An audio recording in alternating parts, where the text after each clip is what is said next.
Panolti, sean bienvenidos a su canal. El día de hoy vamos a ver las explicaciones de los significados de las estaciones del metro de la línea 1 y 2. Quiero aclarar que solo veremos las estaciones que tengan nombre en náhuatl o estén relacionados con el tema, por lo que Observatorio o General Anaya, por ejemplo, no estarán incluidas.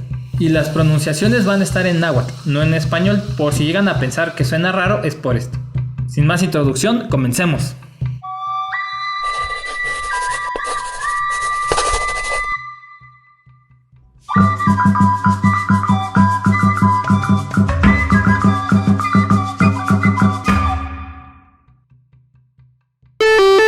Línea 1, dirección Pantitlán, Observatorio. Tacubaya.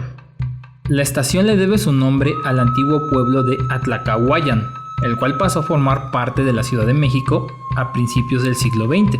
Atlacahuayan significa el lugar donde se junta el agua, haciendo referencia a la forma tan curiosa que tenía el río.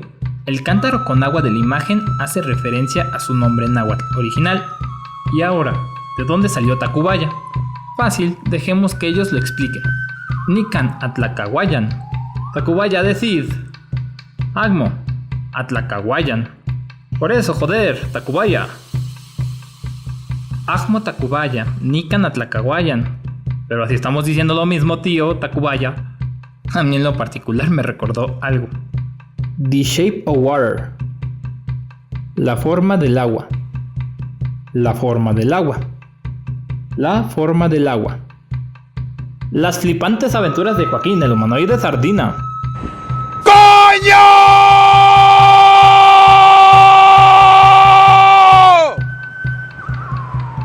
Juanacatlán. La estación hace referencia a un municipio en el estado de Jalisco con el mismo nombre. Juanacatlán viene de Xonacatlán, que significa lugar de cebollas, aunque existe otra versión que dice que Juanacatlán significa lugar de mariposas, Papalotlán, pero francamente me parece más viable Xonacatlán, pero supongo que les gustó más la idea de una mariposa para el logo que una cebolla. ¿Y de dónde salió Juanacatlán? Bueno, seguro se lo imaginan. Chapultepec, que significa el cerro de Chapulín, y podemos ver a este insecto en la imagen de la estación. Este bosque fue considerado sagrado para los mexicas, y como dato curioso, aquí salía el acueducto que suministraba de agua potable y limpia a la ciudad isla de México Tenochtitlan, construido en el reinado de Moctezuma y Huicamina. Dicho acueducto se puede ver en el logo del Metro Sevilla, pues ahí todavía podemos ver parte del acueducto. Cuauhtémoc, llamado así por el último de los Tlatoque. Muchos han traducido Cuauhtémoc como águila que cae, haciendo referencia a que fue derrotado y capturado. Pero esto no es así. Cuauhtémoc es águila que desciende para atacar a su presa. Moctezuma. La estación debe su nombre al segundo Moctezuma, el que recibió a los españoles en Tenochtitlan. La imagen de la estación es la del penacho que este le regaló a Cortés y que se encuentra en Austria. Hermoso, ¿no? ¿Sabías que gracias a las crónicas y cartas de relación se sabe que este penacho originalmente contaba con un águila hecha de oro que iba en el centro? ¿Y qué le pasó? Pues para variar, se la robaron. Pantitlán. El lugar donde ahora se encuentra esta estación era anteriormente parte del lago, y se cuenta que en dicho lugar habían remolinos con tal fuerza que se podían llevar las canoas, por lo que los navegantes mexicas colocaron 2 banderas como aviso para que la demás gente tuviera cuidado con la zona. Pantitlán significa lugar de banderas. Línea 2, dirección 4 Caminos, Tasqueña. Tasqueña. Es el gentilicio para referirse a las mujeres de Taxco, que a su vez viene del náhuatl Tlaxco, lugar donde se juega la pelota. Mientras que la luna... no hay informes de por qué pusieron una luna como logo de esa estación, pero algunos dicen que es en representación de la plata de Taxco. Xola. Yo también pensé que Xola tenía un origen náhuatl, pero cuando me puse a investigar, pues al parecer no.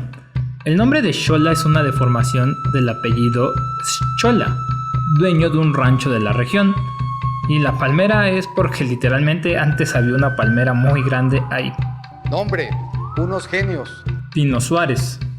Si bien esta estación no tiene nada de náhuatl en su nombre, lo que sí podemos ver en el logo es una pirámide circular, dedicada a Ejecatl, numen del viento y de la atmósfera. Vean con atención la forma de pico que tiene, porque esta forma la vamos a ver en el icono de otra estación del metro. Si ya saben a cuál me refiero, pónganlo en los comentarios, y a quien acierte le daré like. Además los mencionaré en el siguiente video diciendo que acertaron. Esta pirámide fue descubierta en las excavaciones para la construcción del metro y señala el límite sur de la Gran México Tenochtitlan. Zócalo Tenochtitlan. Nombre que ya no supe si siempre sí agregaron o siempre no, pero lo agrego de todas formas. Tenochtitlan significa la tierra de Tenoch, el último de los Cuauhtlatoque, caudillos o guía durante la peregrinación mexica. Tenoch a su vez significa tuna de piedra, y es la que podemos ver en el escudo nacional. Pero ¿sabías que los mexicas nunca vieron un águila parada sobre un nopal devorando una serpiente? Y si quieres saber de dónde rayos salió entonces eso, te recomiendo mi video donde lo explico. Popotla. Popotla viene del verbo poca, que significa humear, por lo que Popotla significa lugar que humea. El verbo poca, de humear, también lo tenemos en el nombre de uno de nuestros hermosos volcanes, mientras que el logo de la estación es el de un árbol, mejor dicho, un ahuehuete, un árbol que puede vivir cientos de años. Por eso en el nombre de este tipo de árbol encontramos la partícula huehue, que en náhuatl significa muy viejo. Se cuenta que cuando Cortés fue derrotado por los mexicas en la hora llamada Noche Victoriosa, este cansado y mal herido se sentó a llorar en un ahuehuete. Y de hecho el mismo ahuehuete en el que se cree que pasó todo esto se puede encontrar cerca de la estación del metro. Cuitláhuac es el nombre del tlatoani que siguió después de que Moctezuma muriera apedreado. Hábil guerrero, Cuitláhuac fue el que expulsó a los españoles de la ciudad-isla en la Noche Victoriosa. Por eso el logo del metro es el de un chimali, que significa escudo, haciendo referencia a la defensa de la ciudad. ¿Sabías que en el 2020 fue el año de Cuitláhuac, guerrero victorioso? Tacuba. Su nombre original es Tlacopan y significa planta que florece o florida. Antes de que llegaran los mexicas al lago, Tlacopan fue la capital de la náhuatl, el centro del poder, y el gobernante era conocido como el Chichimecatecutli, señor Chichimeca. Pero esto cambió cuando los mexicas ganaron una guerra contra ellos, y el poder pasó ahora a México Tenochtitlan, con el tlatoani ahora como su dirigente. Pero los mexicas no destruyeron la ciudad de Tlacopan, sino que la volvieron su aliada, formando parte de la Triple Alianza. ¿Y cómo pasó de Tlacopan a Tacuba? Pues creo que ya todos lo sabemos. Y hasta aquí el video del día de hoy. Espero que te haya gustado, y si es así, por favor suscríbete, ya que es gratis, a ti no te cuesta nada y a mí me ayudas a crecer. Además, si no estás suscrito te lo recomiendo porque próximamente voy a tener una dinámica para mis suscriptores. Nos vemos en el siguiente video, solo aquí en tu canal Sem Nahuali. Hasta la próxima.